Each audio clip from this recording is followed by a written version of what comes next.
underneath the intake manifold of the Camaro, and between that and the engine block.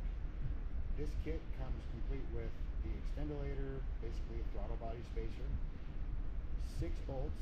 Take note that one of these bolts is shorter than the others and goes in a very specific spot, which we'll get to later. Also comes with very, very thorough installation instructions. The tools you're going to need for this is a 10 millimeter and a 13 millimeter, a T25 torch bit, your ratchet, your channel locks or pliers, and a flat head screwdriver. That's going to be the extent. It's fairly straightforward.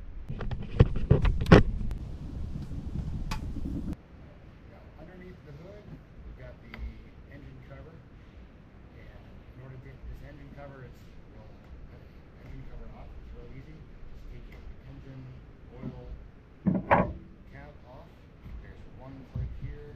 Pop it up, and it comes with a soft cover back here. It's got plastic push pins. You can use a flathead screwdriver, or if you've got one of these, pop it under. So in order to get this intake off, we have to remove, at the very least, the air cleaner intake tube onto the throttle body. And there's a hose back here that you can use channel lock pliers on. You'll have to unclip this and 6 bolts, as well as the PCV valve here.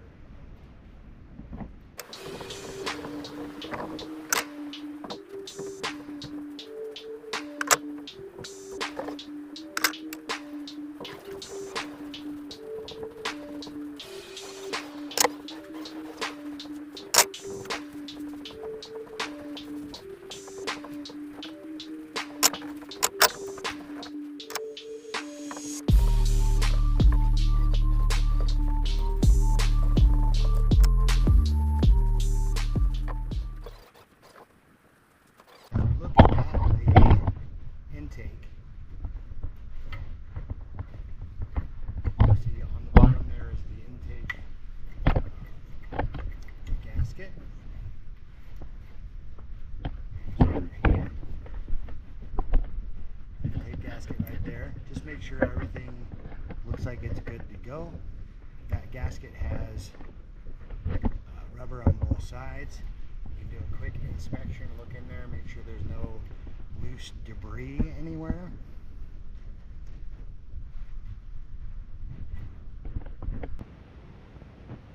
When you turn the intake manifold up on its top, there's the aluminum portion here. There are 4 bolts that run down the middle. These will either be the T25 or a triangular security bolt. If you have the triangular security bolt,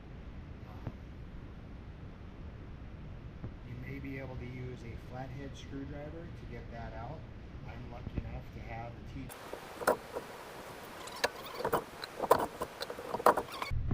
Before removing this, take note that on this side there's a square portion, and on this side of the bolt it's round.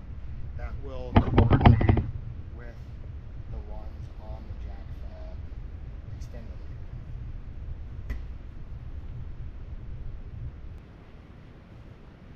Lift that off, and you'll notice the intake has seals on it already.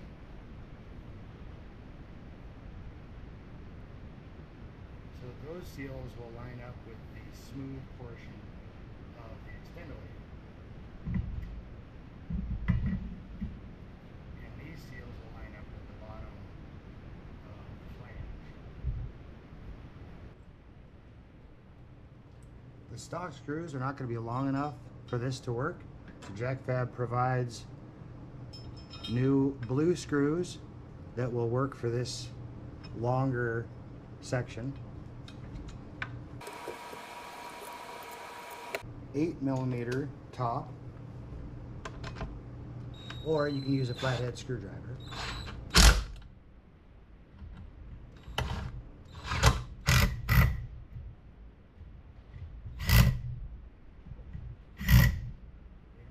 Super snug. Now that this is secure, we're going to line it back up along here. Just flip the intake manifold over.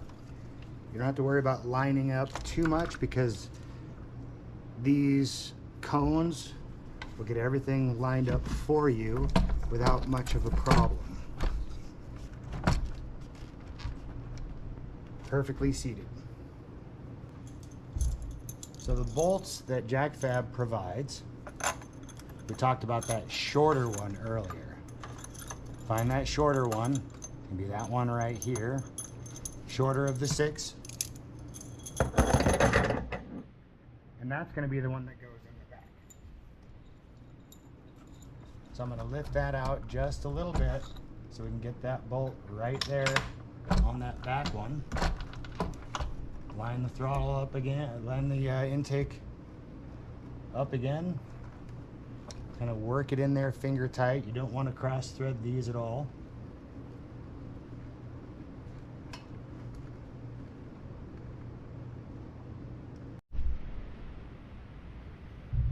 That's going to be a 13mm, just like the top of the rest of them. Again, finger tight. And those are the only real changes between the OEM setup and the JacFab Extendolator setup.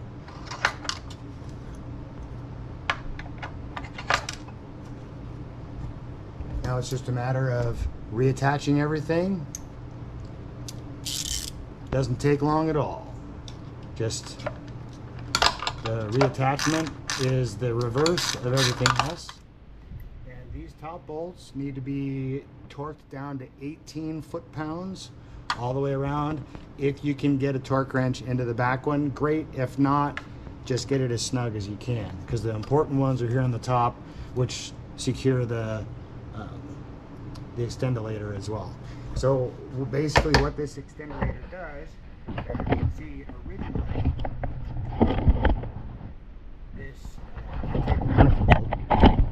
plastic was right down on top of the head. Now there is a little bit of temperature regulating mat that they put on the top of these, but it's not enough. It separates the bottom of the engine from the intake manifold, so it gets the airflow in there and it doesn't get as hot. So all that cold air in your cold air intake stays a little colder, provides better throttle response, a little bit more horsepower that you can feel. So I'm going to torque the rest of these down and I'm going to be done, and I'll go for a little test drive.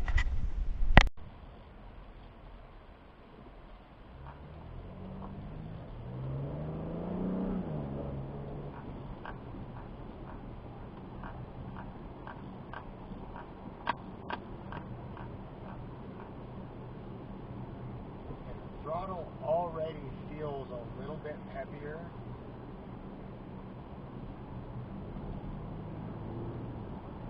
Even though I've done cold air intake and a few other things to this, there's been a slight delay with acceleration. Ever since I made those changes, regardless of whether I'm running 91 octane or 93 octane, even out at the Ridge Motorsports track.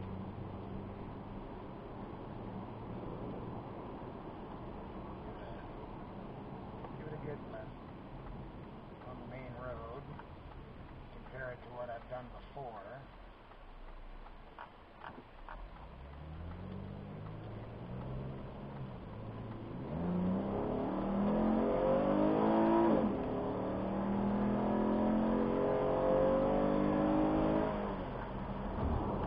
I wouldn't say it's a massive improvement, but it definitely does feel a little different on the speed of the air intake.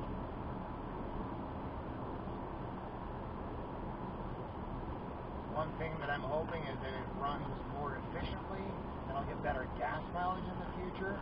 But in order to do a good scientific test, I've got to go fill up the tank now and compare the miles per gallon readouts that I had before with the current ones that I'll be getting from here on out. But that won't be in this video.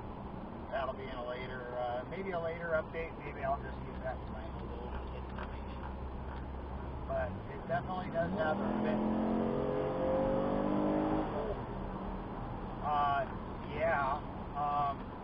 Once the engine warmed up, there is a fantastic temperature difference between the intake temperature and the cylinder temperature. That knocked me back in my seat. It has not done that before to that extent. That is fantastic. Yeah, 2 thumbs up and 5 stars for JacFab on this. I would not think that little of a difference would make that much of a difference.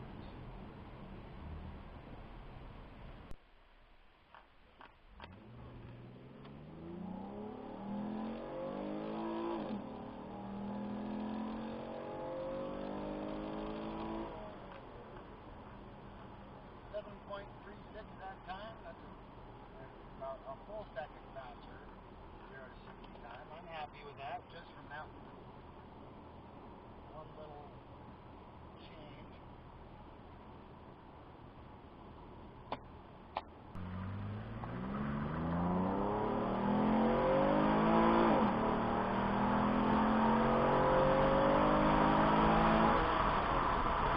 That's going to be it for now. I'm going to go get gas. Thanks for listening to my story on this install. And thanks for watching. See you next time.